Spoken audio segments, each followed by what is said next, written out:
Welcome to this LEX18 Digital Conversation. I'm Davidson. The Kentucky Cannabis Company and Bluegrass Hemp Oil have partnered to create a new bill, Shawna's Law, to help protect employees here in Kentucky working in drug-free environments who use hemp products from losing their jobs. With more on how the bill is moving through the state legislature and what it means for Kentucky workers are Adrian Polnack and Sam Cox. Welcome. Thank you. Thanks for having us. All right, let's talk about this. Where people seem to be kind of either on one side or the other of this. Right. What's the big rub? I think honestly it's been received really well, particularly by our consumers and for consumers of other hemp products within the state. And actually across the United States. We've gotten quite a few phone calls even from people outside of Kentucky that are really interested in watching to see where Shawna's Law goes. Now, Shawna, let's talk a little bit about her since right. she is the namesake for this. What happened to her and why did this law come about?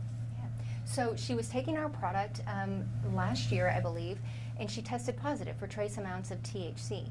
And she was seeing great relief from our products. She was seeing pain relief. She was actually able to work on the job. I think she's been an EMS worker for 13 years. Yeah. And I think from a job expectancy, she's well past what is typically expected in that field. And so she tested positive for that trace amount of THC and was then let go. And so she was not going to stand for it. She knew what she was doing was right. It was a federally legal product that she was taking, and so she really wanted to push, and so she did. And she fought it all the way up through their state board and got it reversed, and she's back on the job today. Wow. So, Sam, we got a bill before the legislature. Yes, ma'am. Let's talk a little bit about it. All right. How is it proposed to work and safeguard which employees here in the state? All right. Senate Bill 83, or Shawna's Law, is made to protect public employees from losing their job, much like this situation Adrian has described with Shawna.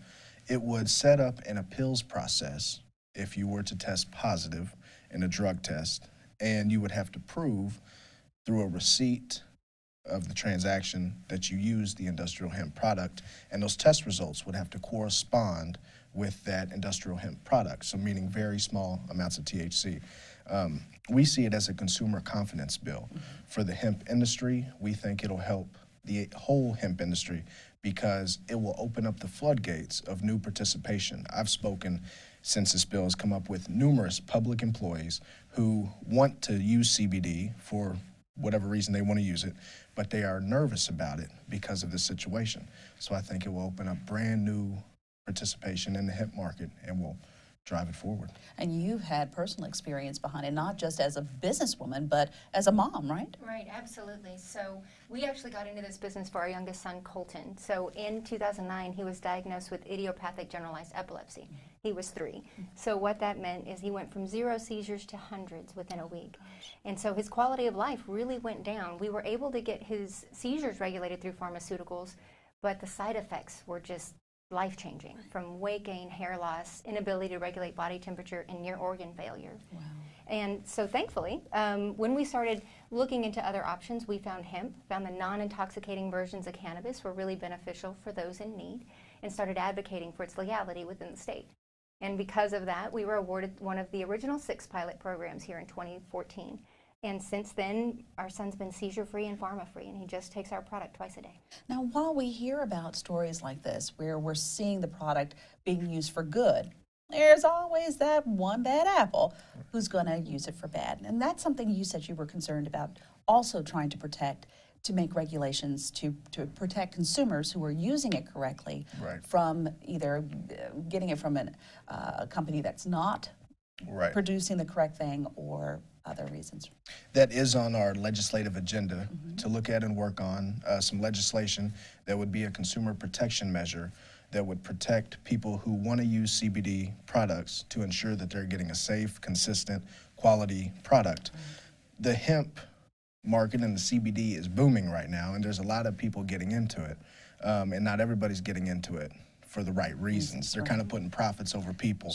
And so we've, tested some products that are not up to par, and we definitely want to protect the future of the hemp industry and ensuring those are safe. So then how can you figure out if you're getting some good stuff or if you're getting something that might be even more detrimental to you? Absolutely. So you definitely want to look into who's producing your oil, where they're getting their hemp from, what kind of extraction methods that they're using. Third-party lab tests are a definite must, so it'll prove that they're free from any kind of pesticides, any kind of molds or funguses, or any kind of residual solvents that could quite possibly come from those extraction methods. So if the company's not providing third-party lab results, I would be very leery of purchasing from them. And I want to say what I would like to see in legislation is a model that Kentucky Cannabis Company, Bluegrass Hemp Oil, has set up. On each of their products, on the oil, there's a serial number. Oh. You can contact the company and get a whole test result of everything that is and is not in that product. Wow. So that's a way in which I think that's a good model. We definitely do that. And then on our labeling requirements, again, all FDA-approved labels, we want to make sure that the milligram content is there, serving size, any kind of nutritional information that's required on those labels needs to be on there as well. And this is nothing unusual because this is a brand new type of product onto the marketplace. Right. And so just like with any other new product, you have to kind of stumble before and fall and then figure out how to correct, I guess, so that people are safe. Mm-hmm. The CBD markets are booming faster than the government can keep up with the regulations. Oh, sure. So that's why we'd like to see some changes. But also a lot of people think CBD, okay, they're talking about people just wanting to get high. This is not about getting high, lighting a blunt, or whatever the kids call it out there, or, you know. Yeah. This is so much more than that, isn't it? Absolutely, so much more. So CBD is non-intoxicating, even in full spectrum oils like ours, the ones that contain trace amounts of THC. That CBD is going to negate any kind of intoxicating factors that the THC is going to bring with it. Right. But it's very beneficial to have in the product. So full spectrum extracts have an entourage effect, and they're actually studied to be more beneficial for consumers that are taking it for any kind of pain relief or anxiety or things that they're just seeking relief from. So that entourage effect, I like to use it as like teamwork makes the dream work. Right. So you have more cannabinoids working together to bring relief. So typically they need less over time. Slow titrations up is all that's needed. Whereas with single molecule, so zero THC varieties, what we've seen in studies is that the consumers will actually have to increase the amount of extracts that they're taking over time, so similar to maybe a Western pharmacopoeia. Okay. Because they just get used to that single molecule and that single point of contact. But if it's so beneficial for folks, and the government is supposed to be for the people, why does there seem to be this kind of round-go-round getting it passed or getting it legalized or getting it, you know, brought into the mainstream? Why is there this pull between farm and pharma? Well, I think that there's a lot of misunderstandings or misinterpretations in the legislature in general. There are some legislators who are very much about hemp and understand the history of it and the science of it, and some do not. I think in some corners of the state, it still has a negative connotation for some reason, and we're working to change that. And with Shawna's law, I think, as we were talking about before, you know, I'm afraid that some people could be using recreationally and then test positive and try to blame it on an industrial hemp product, right. Which is why the bill says that the test results have to correspond to the product.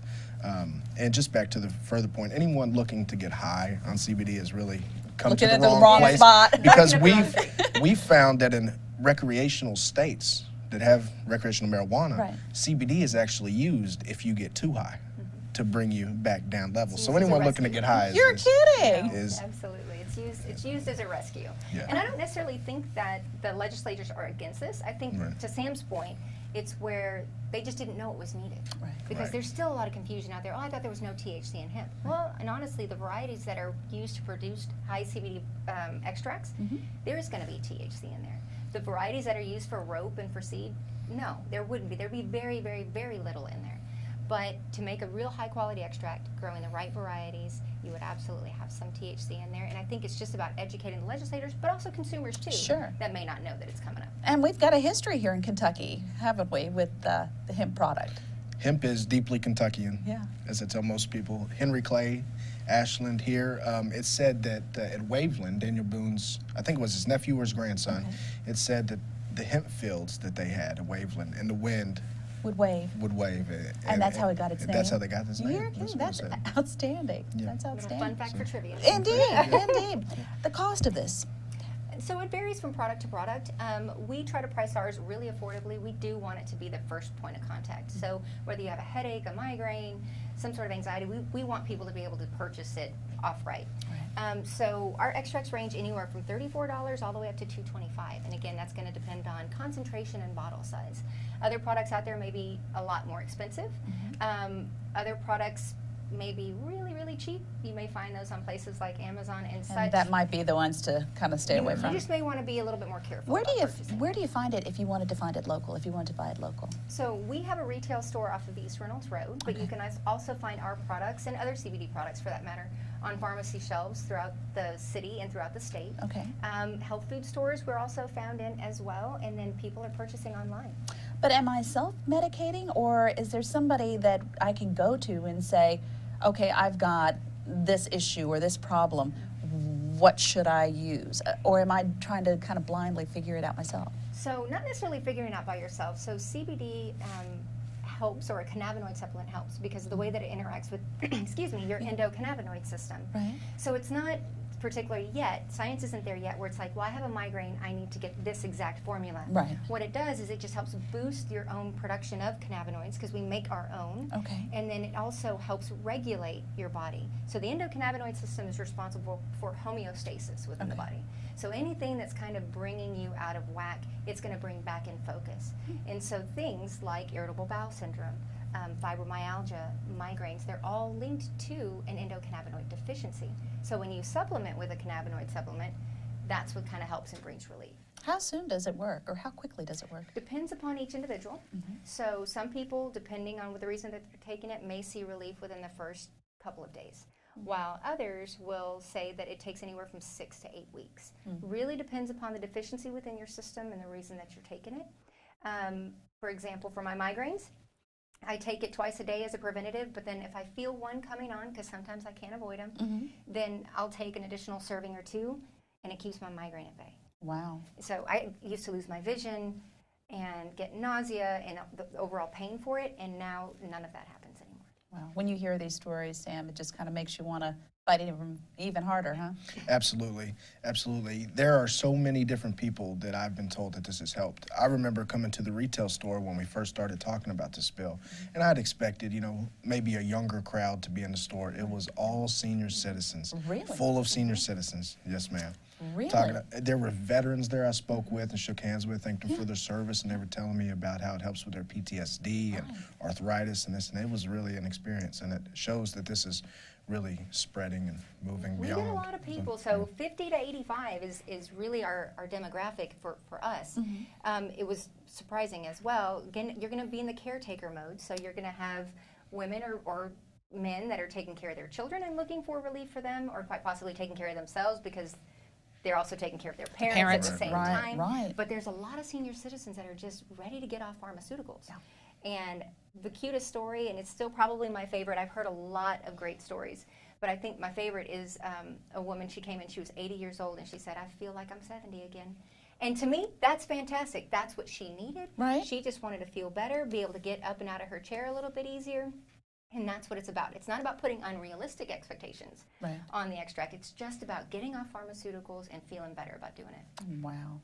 Thank you both so very, very much. It's always so interesting and enlightening, and I learn something more and more every time we have these types of conversations. And I thank you so much for watching this LEX18 Digital Conversation. For more digital conversations and more on this, just log on to lex18.com. Until next time, I'm Davidson.